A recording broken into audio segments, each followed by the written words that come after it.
Let's talk for a few minutes about background images for your campaign. The simple answer is just don't do it. I borrowed this example from a campaign. Somebody asked about this and said it wasn't working very well on the iPhone. Let me show you what it looks like on the iPhone.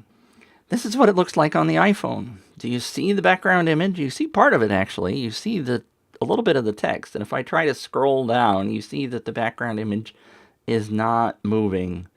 But the form and the text is. Just looks bad, doesn't it? So the simple answer is don't use a background image that you expect anybody to see.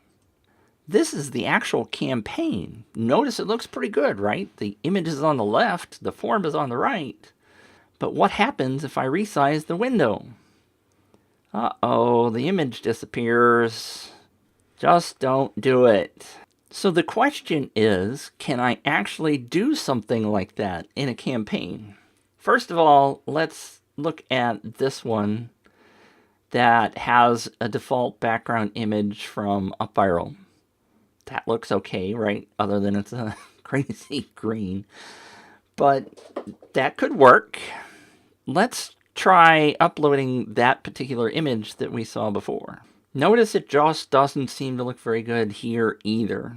And there's a new tip, by the way. This is new if you haven't seen this before. If you go to the upper left, there is a preview for seeing what your campaign is going to look like on a smartphone. So if I tap that, you can now see that that image isn't going to work at all. So number one tip, don't do images with text as a background.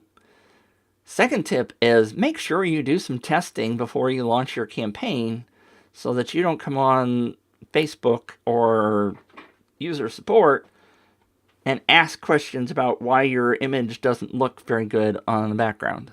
You should always test your campaign not only on a web browser, but on a phone, because everybody's using those these days.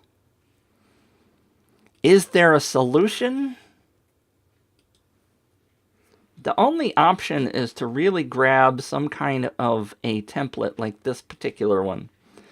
Notice that it has a background image, but there's also an image here on the left. So I could theoretically do the replace function and take that particular image and add it to the campaign, right?